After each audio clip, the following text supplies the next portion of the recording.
Bienvenidos. Estas son las noticias más destacadas de la OEA. Esto es OEA News, el informativo de la Organización de los Estados Americanos.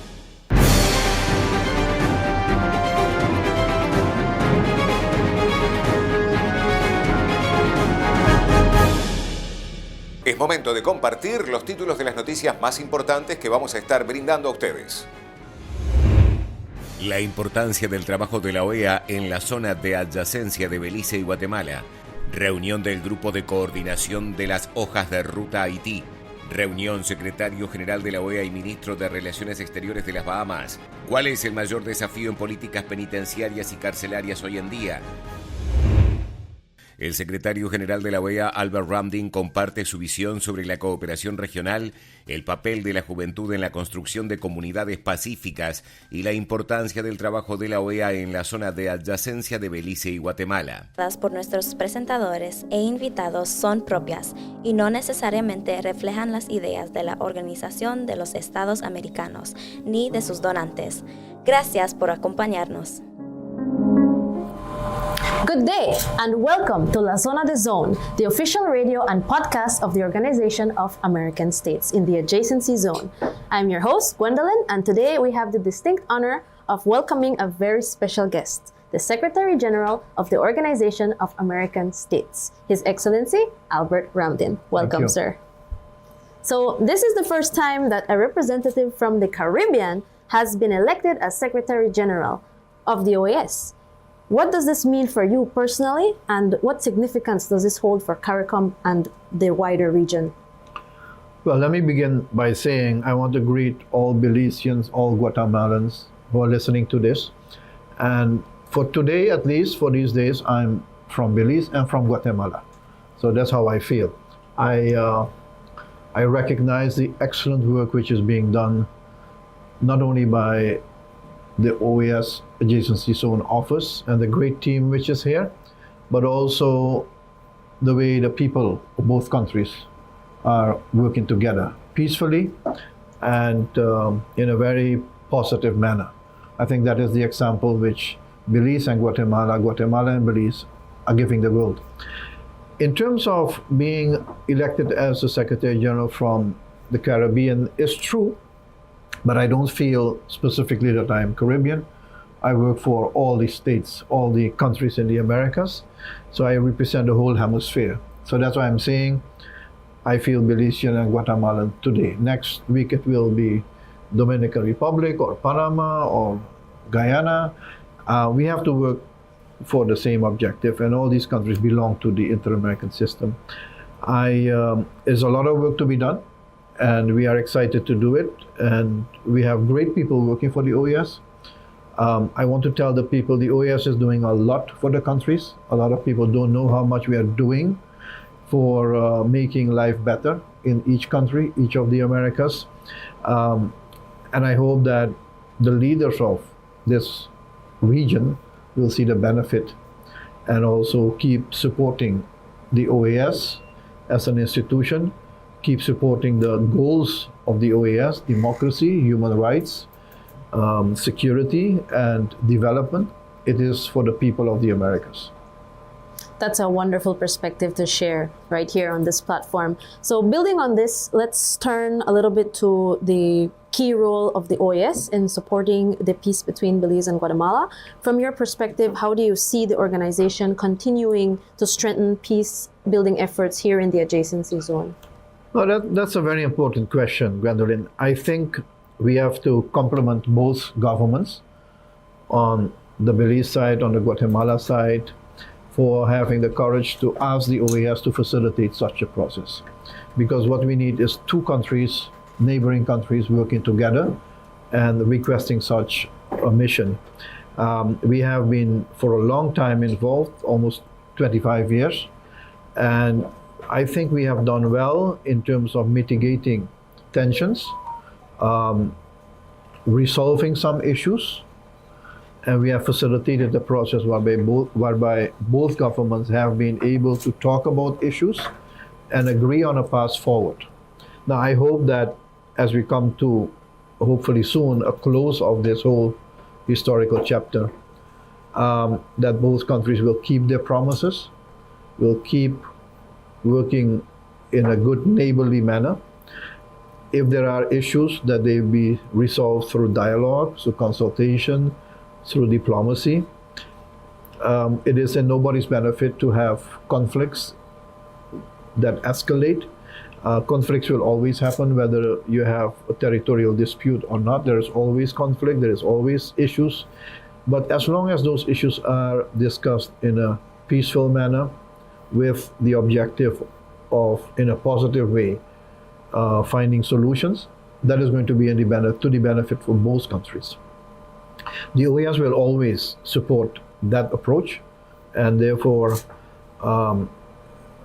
our commitment to both governments is that we will continue, if they request so, to help wherever we can. The adjacency zone is one. Once the ICJ, the court, has decided about the outcome, we will still be willing to assist in the follow-up to that. So we have now appointed a new special representative, a female, former foreign minister of Chile as the special representative, Antonio Urojola, and she will be soon meeting with both governments.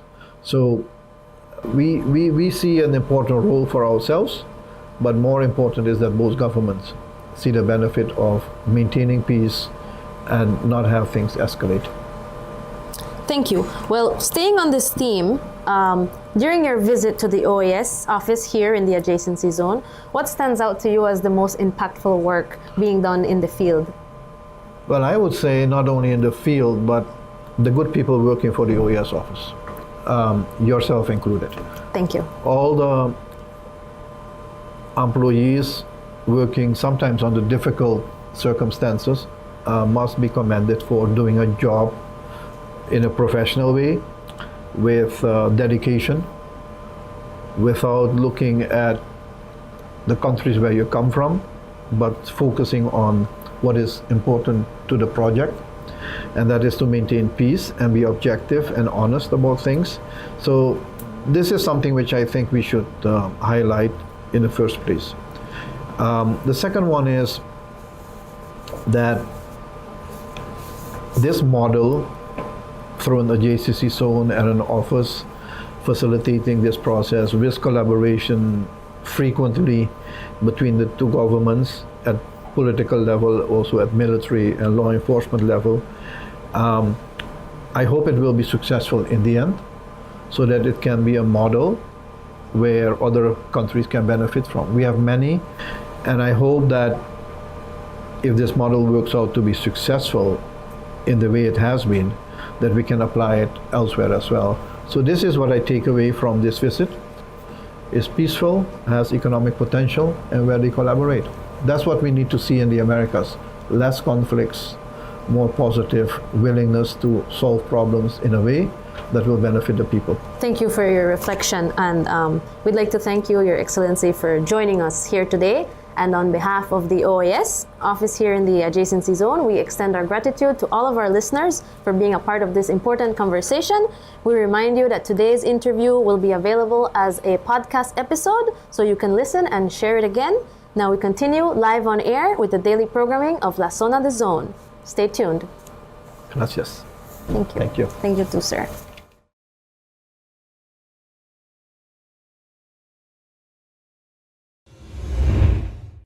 La reunión del Grupo de Coordinación de las Hojas de Ruta Haití, con la participación de las Naciones Unidas, el Grupo de Personas Eminentes de CARICOM, las autoridades haitianas, la Organización de los Estados Americanos y representantes de los Estados Unidos, examinó los avances en materia de seguridad, gobernanza y preparativos electorales en Haití.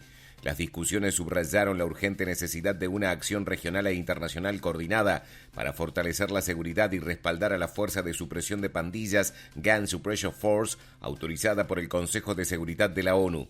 Ramdin reafirmó que restablecer la seguridad es esencial para avanzar hacia una gobernanza legítima y elecciones viables. La OEA reiteró su disposición para promover apoyo financiero y en especie a los esfuerzos en Haití, brindar asistencia técnica focalizada para los preparativos electorales y continuar la cooperación en el proyecto de documento nacional de identidad.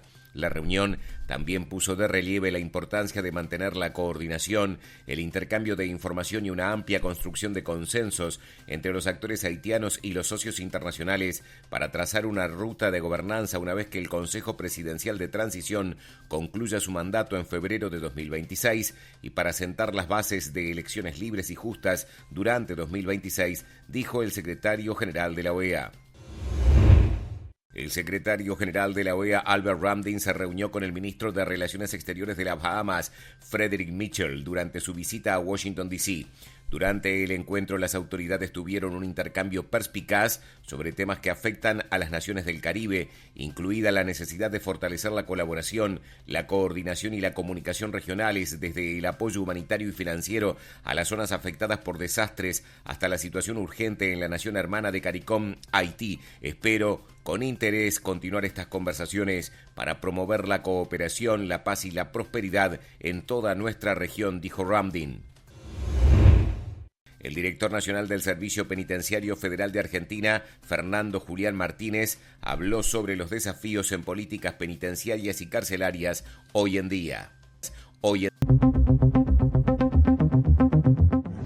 Nosotros necesitamos trabajar en la región con procedimientos operativos estandarizados para que los establecimientos penitenciarios que se construyan en el futuro estén de acuerdo a las necesidades reales de los sistemas penitenciarios.